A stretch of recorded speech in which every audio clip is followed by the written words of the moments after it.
पर अगर इन चीज़ों पे लगे रहे तो वो तुम्हारी ज़िंदगी जरूर बर्बाद कर देंगे। ये चीज़ बहुत ही है इफेक्टिव, ये ट्रिक बहुत ही अच्छा काम करती है, मेरी पर्सनल ट्रिक। नमस्कार दोस्तों, ALP CBT 2 के एग्जाम जो है अब ज़्यादा दिन बचे हुए हैं नहीं। आपके यहाँ से कम 20-25 दिन ही आपके दिन बचे हुए हैं जिसमें आपको पूरी प्रिपरेशन करनी है और ये लास्ट मौका है आपका। नहीं तो इसके बाद जो है वैकेंसी आपकी पता ना कब आए, है ना। अभी इन्होंने 2024 में ही कैलेंडर निकाला था 2025 का, जिसका कोई भी आता पता नहीं है। तो इसके बाद आपको कब मौका मिले, है ना। कई सारे लड़कों को जो है ड्रीम होता है कि मैं लोको पायलट बनना चाहता हूँ। कई सारे लड़के ऐसे होंगे जो अपने खानदान में पहली बार गवर्नमेंट जॉब लेंगे, है ना। उनके अच्छे खासे चांसेस बन रहे हैं क्योंकि आपने एक एग्जाम निकाल लिया है ना। उसके बाद जो है आपको बस CBT 2 निकालना, फिर साइको आराम से निकल जाएगा। साइको की टेंशन ना लेनी है, मैं हूँ, आपको मैं बताऊँगा कैसे प्रिपरेशन करनी है। तो ये मौका जो है इसको गंवाना नहीं है ना। 25 दिन में आप कैसे अच्छी एक स्ट्रेटेजी के हिसाब से अपना प्रिपरेशन कर सकते हो जिससे आपके एग्जाम निकल जाए। कैसे मैंने अपनी तैयारी करी थी भाई, मेरा पहला ही एग्जाम था जिसे मैंने क्रैक किया था। तो कैसे एक अच्छे स्ट्रेटेजी के हिसाब से मैंने पढ़ाई करी थी जिससे कि मेरा एग्जाम निकल गया। आपने देखा होगा बहुत सारे लोग, देखो अभी पेड कोर्सेज भी लोग खरीद रहे हैं। इसका मतलब ये नहीं कि पेड कोर्सेज जितने भी खरीद रहे हैं उनके सारे निकल जाएंगे। आपने देखा होगा कई सारे ऐसे लड़के होंगे जो पटना या दिल्ली या फिर जो है प्रयागराज में कई साल से तैयारी कर रहे हैं। कई सारे लाखों लड़के जो है ना जाके कैंडिडेट्स तैयारी करते हैं, पर कुछ ही लोगों का जो है ना वो एग्जाम निकलता है ना। तो वो ऐसा क्या करते हैं लड़के, कुछ जो कैंडिडेट्स जिनका एग्जाम निकलता है वो एक अच्छे माइंडसेट से एक प्रॉपर स्ट्रेटजी के हिसाब से पढ़ते हैं, जिसके बारे में हम बात करेंगे कैसे आप पढ़ के अपना एग्जाम निकाल सकते हो। ठीक है, एक प्रॉपर वे में कैसे आपका एक अच्छा तरीका और सटीक जो कम टाइम में आपकी अच्छे से प्रिपरेशन को आपकी जो है आपकी एबिलिटी को निकाले, है ना। तो बात करूँ पहले ट्रेड के लिए बहुत सारे लड़के जो है अपना पूछ रहे थे बुक वगैरह, तो मैं बता दूं इंग्लिश में भी बहुत सारे लड़के खोज रहे हैं। तो ये किरण पब्लिकेशन की बुक्स हैं जो इंग्लिश और हिंदी दोनों में मिलती हैं, आप जो है इसे ले सकते हो। तो हम बात करते हैं कि आपको अपनी प्रिपरेशन कैसे करनी है। तो सबसे पहले तो भाई ना तुम अपना बोरिया बिस्तर उठाओ, अपने घर में एक कोना पकड़ो, कोई एक रूम पकड़ो और वहीं पर तुम्हारा पढ़ना लिखना खाना पीना सोना उठना बैठना सब कुछ वहीं पर होना चाहिए। जो भी चीज़ें हैं जो तुम्हारा टाइम वेस्ट करती हैं उन सब चीज़ों से कट लो। तुम्हारे मोबाइल में बहुत सारे फालतू एप्लीकेशन होंगे, इंस्टाग्राम फेसबुक, है ना, व्हाट्सएप वगैरह, इससे इन सब चीज़ को ना तुम अनइंस्टॉल मार दो कुछ दिनों के लिए, है ना। कुछ दिन के लिए तुम अगर इंस्टाग्राम या फेसबुक वगैरह नहीं चलाओगे तो भाई तुम्हारी ज़िंदगी बर्बाद नहीं होने वाली। पर अगर इन चीज़ों पे लगे रहे तो वो एप्लीकेशन जो है ना वो तुम्हारी ज़िंदगी जरूर बर्बाद कर देंगे, है ना। तो इन सब चीज़ों से पहले कट लो। दोस्त यार, अभी लगन का सीज़न चल रहा है, शादियाँ वादियाँ में बहुत सारे लोग हैं जो बुलाएंगे, पर उनकी शादियाँ आपके बिना हो जाएंगी। पर अगर आपने प्रिपरेशन नहीं किया तो आपके प्रिपरेशन के बिना आपका एग्जाम नहीं निकलेगा। ठीक है, तो इन सब चीज़ों से भी आपको कट के रहना है। होली आने वाली है तो भाई इस बार की होली तो समझ लो तुम्हारे प्रिपरेशन में ही निकलने वाली है। तो इन सब चीज़ों से जो भी चीज़ें तुम्हारा समय बर्बाद कर रही हैं इन सब चीज़ों से कट जाओ, क्योंकि अब समय तुम्हारा ज़्यादा बचा हुआ है नहीं। इतने दिन जो भी तुमने मटर गश्ती वगैरह करी बहुत कर लिया, है ना भाई साहब। एक एग्जाम निकाल लोगे पूरी ज़िंदगी बन जाएगी, और ये एग्जाम निकल गया दूसरा एग्जाम पता नहीं कब आएगा। ठीक है, 4-4 5-5 साल लोगों के वेस्ट हो जाते हैं।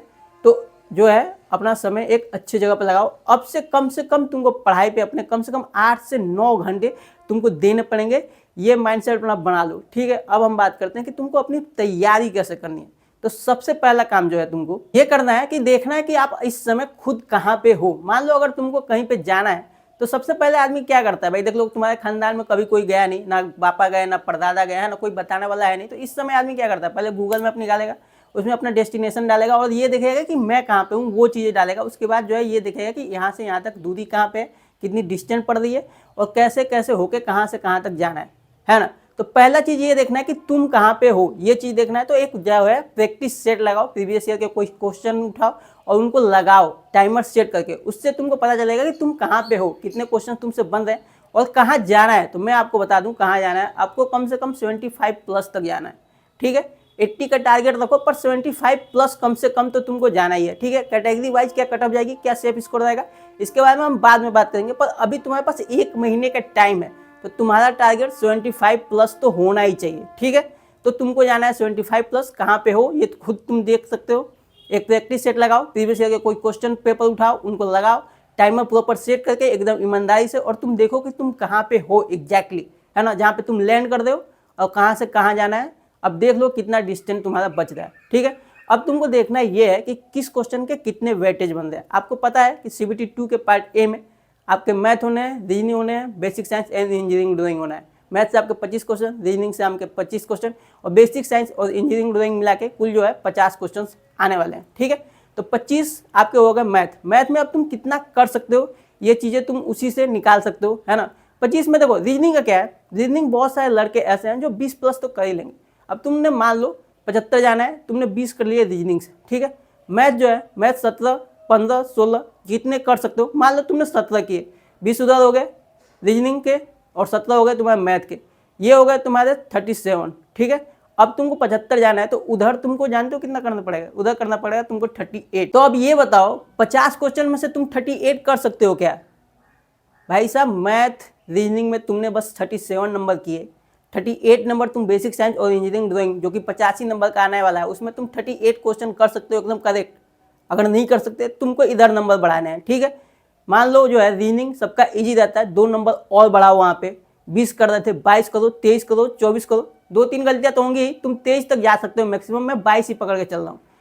मैथ में तुमने 17 क्वेश्चन किए थे, उसको हम करते हैं आपके 20 तक लेके जाते हैं, 25 होने हैं, 20-22 जितने भी एक्स्ट्रा तुम कर सकते हो वो तुम्हारे लिए बेनिफिट है, पर फिर भी मैं लेके चल रहा हूँ कि तुम 20 करोगे, क्योंकि मैथ रीजनिंग जो है ना भाई साहब यहाँ से तुम्हारे ज़्यादा नहीं है। बेसिक साइंस क्योंकि तुमको नया पड़ेगा, मैथ रीजनिंग तुम CBT 1 से करते हुए आ रहे हो, है ना। तो मैथ रीजनिंग मुझे पता है कि तुम पहले से उसकी जो है जानकार हो, पहले से तुम उस गली में घूमे हुए हो, तो तुमको पता है, ठीक है। तो मैथ को हम पकड़ के चलते हैं 20, उधर से कर लिए तुमने 22, कुल हो गए तुम्हारे 42। अब तुमको यहाँ से कितने करना है, यहाँ अब तुमको जो है 50 में 33 नंबर करने हैं बेसिक साइंस और इंजीनियरिंग ड्राइंग को मिला के, इतने तो तुमको करने ही पड़ेंगे। बाकी जो है तुम कैटेगरी के हिसाब से तुम्हारे जो है कटअप कम ही जाएंगे, इसको देख के डरना नहीं है कि ऐसा नहीं कि जो है भैया 75 बोल रहे हैं यहाँ से 33 नंबर करना है। रियलिटी चेक होनी चाहिए क्योंकि 1 महीने समय है, तुमको कैसे प्रिपरेशन करनी है, क्या टारगेट है ये तुमको पता होना चाहिए, इसलिए मैं बोल रहा हूँ 75 तक जाओ। कटअप जो CBT 2 की इससे भी कम जाएगी, बहुत सारे ऐसे लड़के होंगे जो 75 से कम में जाएंगे, उनके कैटेगरी के हिसाब से, है ना।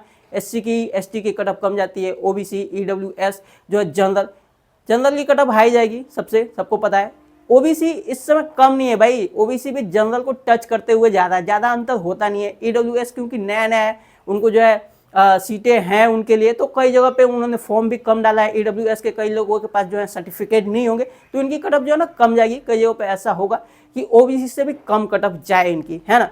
तो फिर भी 5 तक तो तुमको जाना ही पड़ेगा बच्चे, क्योंकि 20 से 25 दिन जो भी आपके दिन बचे हुए हैं, अभी आपके प्रिपरेशन के दिन है, इसमें आपका एक अच्छा टारगेट होना जरूरी है, क्योंकि आपके जो है ना पार्ट ए से ही आपके जो है कटअप बनेंगे, है ना। उसका 70% लिया जाएगा, आउट ऑफ 30 आपके जो है साइको से निकाले जाएंगे, इन दोनों को ऐड करके आपका फाइनल स्कोर में यही नंबर जो है देखे जाएंगे जो भी कटअप आई, है ना। तो आपको पार्ट ए में अच्छा स्कोर करना है। अब जो भाई मैंने बताया आपको जो प्रैक्टिस सेट लगाना है प्रीवियस ईयर के क्वेश्चन पेपर उठा के, उसमें तुमको पहले तो ये देखना है कि कौन से क्वेश्चन जो है ना तुमसे नहीं बन रहे। एक और चीज तुम ऐड करो कि कौन से क्वेश्चन नहीं बन रहे, कहाँ पे तुम लैंड कर दो, ये तो तुमने देख लिया कि कितने क्वेश्चन बने, पर अब ये देखना है कि कौन से क्वेश्चन जो है ना वो तुमसे नहीं बने, ठीक है। मान लो तुमसे जो है मास एंड वेट के क्वेश्चन नहीं बन रहे, हीट एंड टेम्परेचर के क्वेश्चन नहीं बन रहे, है ना, एवरेज के क्वेश्चन नहीं बन रहे, पाइप एंड सिस्टम के क्वेश्चन नहीं बने, जो है आपका रिलेशनशिप के क्वेश्चन नहीं बन रहे, आपके कोडिंग डिकोडिंग नहीं बने, तो अब आपको देखना है कि ये कौन से चैप्टर आ रहे हैं, कौन कौन से सब्जेक्ट से आ रहे हैं। जैसे हीट एंड टेम्परेचर जो आता है ना आपका बेसिक साइंस से आ रहा है ना। तो ऐसे ऐसे क्वेश्चन निकालो जो बेसिक साइंस से आते हैं, उनको कॉपी में एक जगह अलग लिखो। ऐसे आपके जो है एवरेज आ गया है ना, आपका परसेंटेज आ गया है ना, आपके पाइप एंड सिस्टम आ गए, ये सारे क्वेश्चन जो भी तुम्हारे नहीं बन पा रहे हैं चैप्टर, उनको उठाओ, एक अलग लाइन बनाओ मैथ के लिए, उसमें लिखो कौन कौन से चैप्टर जो है तुमसे नहीं बन पा रहे हैं। आपके रीजनिंग में जो है आपके कोडिंग डिकोडिंग आ गया है ना, रिलेशनशिप आ गया, तो जो नहीं बन रहा रीजनिंग में अलग से लिखो, ठीक है। उसका देखो कितना वेटेज है, ऐसा क्योंकि आपको स्कोर पे जाना है, तो वेटेज तो छोड़ो यार, तुमको हर एक चीज़ जो है ना पढ़ना ही है पढ़ना है, पर वेटेज के हिसाब से तुम ये देख सकते हो कहाँ पे तुमको ज़्यादा टाइम देना है ना। पर फिर भी आपको जो है सारे जो भी हैं सब्जेक्ट में जो भी आपका सिलेबस है उसको तो कंप्लीट करना ही पड़ेगा, क्योंकि आपको 75 का अगर टारगेट लेना है तो वो तो जो है चीज़ें कंप्लीट कर सकते हो। एक बार के लिए तुम इंजीनियरिंग ड्राइंग को इग्नोर कर सकते हो। अगर इंजीनियरिंग ड्राइंग किसी का बहुत ही ज़्यादा कमजोर है तो मैं कहूँगा उसको जो है ना, मान लो बेसिक साइंस में अगर तुमको ज़्यादा समय भी देना है, बेसिक साइंस अगर तुम्हारा 50% भी है तो तुम जो है इंजीनियरिंग ड्राइंग पर थोड़ा समय दे सकते हो। पर अगर बेसिक साइंस पूरा गोल है तो मैं कहूँगा तुम इंजीनियरिंग ड्राइंग पर ना समय ना दो, क्योंकि इंजीनियरिंग ड्राइंग से ज़्यादा क्वेश्चन नहीं आएंगे। अगर मान लो तुम्हारे 5-6 क्वेश्चन आए, है ना, 5 से 6 क्वेश्चन आएंगे, इससे ज़्यादा नहीं आएंगे, तो बाकी क्वेश्चन तो आपके जो है बेसिक साइंस से आ रहे हैं। मैं उनके लिए बोल रहा हूँ जिनके जो है ना बेसिक साइंस और इंजीनियरिंग ड्राइंग में पूरा बनता ही गोल है, तुमको ज़्यादा फोकस करना चाहिए बेसिक साइंस और बेसिक साइंस पे, ठीक है। इंजीनियरिंग ड्राइंग को तुम इग्नोर कर सकते हो, बाकी सारे सिलेबस में तुमको पढ़ना ही है। तो अब तुमको जैसे तुमने लिख लिया कौन कौन सा नहीं बन पा रहा है और कौन कौन सा बन रहा है तुमको पता है, तो अब जो नहीं बन रहा उसी पे तुमको मेन फोकस करना है, बाकी चीज़ों को रिविजन करना है। ऐसा नहीं कि उसको छोड़ देना, जो बन रहा है छोड़ दिया, नहीं छोड़ दोगे भाई साहब। मैथ ऐसा चीज़ है, अगर तुमने प्रैक्टिस छोड़ दी वो दिमाग से निकल जाता है, ठीक है। बड़े बड़े जो है ना, जिनको बहुत ही अच्छा आता है, अगर उसने प्रैक्टिस छोड़ दी बहुत समय तक, एक अच्छे खासा समय तक, वो चीज़ें भूलने लगती हैं। तो तुमको वहाँ पे रिवीजन करते रहना है, जो चीज़ें आती हैं उनको रिवीजन करना है, जो नहीं आ रहा उसको प्रॉपर पढ़ना है ना। तो ऐसे ही जाके आपके नंबर भी बढ़ेंगे और जो है आप एक टारगेट पे अपने जा पाओगे। एक टारगेट रखना अपना 75 प्लस जरूरी है, जहाँ पे तुमको जाना है, कहाँ पे हो। कुल मैं समराइज कर देता हूँ तुमको मेन चीज़ें क्या करनी है। पहले तो एक लगाओ प्रीवियस ईयर के क्वेश्चन सेट, तुम देखो तुम कहाँ पे लैंड कर दो और कहाँ तक जाना है। 75 देख लिया कितना अंतर आता है। फिर आप देखो कि कहाँ से किस किस सब्जेक्ट से आप कितने नंबर जो है ले सकते हो, कितने ग्रैब कर सकते हो। रीजनिंग में आप कितने क्वेश्चन कर पा रहे हो, मैथ में कितने क्वेश्चन कर पा रहे हो, बेसिक साइंस और इंजीनियरिंग ड्राइंग में कितने क्वेश्चन कर पा रहे हो, कहाँ से कितने कितने क्वेश्चन आपको लेने हैं 75 तक पहुंचने के लिए। उसके बाद तुम देखो कौन सा क्वेश्चन है जहाँ पे तुम नहीं कर पा रहे हो, कौन सा चैप्टर है जो तुमसे नहीं बन रहा है, और ये चैप्टर कौन से सिलेबस से आ रहा है, कौन से आपके सब्जेक्ट से आ रहा है, ठीक है। उसको नोट डाउन करो, जो चीज़ें बन रही हैं उनका रिविजन करो, और जो नहीं बन रही उनको प्रॉपर टाइम दो और अच्छे से पढ़ाई करो। अब मैं अगर बात करूँ आपके टाइमिंग की, बहुत सारे लोग पूछते हैं कि सर जी मैं किसको कितना टाइम दूँ। तो मैथ और आपके रीजनिंग, ठीक है, इनको आप 1.5 घंटे दे सकते हो अपने हिसाब से। 3 घंटे इन दोनों के लिए रखो, उसमें अगर तुमको रीजनिंग अच्छी आती है तो 2 घंटे मैथ के लिए रख लो, 1 घंटे रीजनिंग के लिए रख लो। प्रैक्टिस सेट तुमको लगाना बहुत ही जरूरी है, 2 प्रैक्टिस सेट कम से कम लगाओ, ठीक है। और आपके बेसिक साइंस और इंजीनियरिंग ड्राइंग में क्योंकि 50 आ रहे हैं, आपको कम से कम 3 घंटे तो इनको देने ही पड़ेंगे। तो 3 3 6 उधर हो गए, और आपका प्रैक्टिस सेट लगाने में 2 प्रैक्टिस सेट लगाने में जितने भी आवर जाए, ठीक है।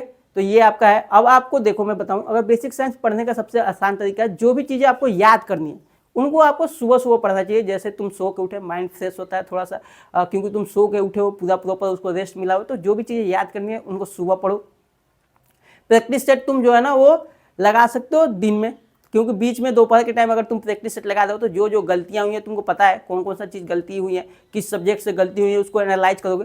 और शाम को जो है अपने मैथ और रीजनिंग कर दो, तो उसमें जो भी गलतियां हो रही हैं, जो भी आपके जो न्यूमेरिकल हैं, अगर आपके न्यूमेरिकल आ रहे हैं, आपके साइंस बेसिक साइंस से भी कुछ न्यूमेरिकल हैं जो आपसे नहीं बन पाते, तो शाम को उनको पढ़ोगे, है ना। तुमको पता है कहाँ पे तुमको मेहनत करनी है, तो शाम को अच्छे से उस चीज़ को कर सकते हो, ठीक है। उसके बाद जब तुम सोने जाओ, ये चीज़ बहुत ही है इफेक्टिव, ये ट्रिक बहुत ही अच्छा काम करती है, मेरी पर्सनल ट्रिक है। जब तुम सोने जाओ ना, जब तुम लैंड करते हो, जब आंखें बंद होती है, इतनी जल्दी नींद नहीं आती। तो जब तक तुमको नींद नहीं आ रही, उसमें लोग ना उधर उधर की बातें सोचते हैं। उससे अच्छा ये है कि तुम जो भी पढ़ा है, जो तुमने याद किया, उसको रिवीजन करने की सोचो, है ना। जो भी चीज़ें तुमने पढ़ा दिन में, जो भी पढ़ा उसको एक बार रिवाइज करो, फिर तुमको पता चलेगा कि कौन कौन सी चीज़ें याद है, कौन कौन सी चीज़ें तुम मिस कर दो।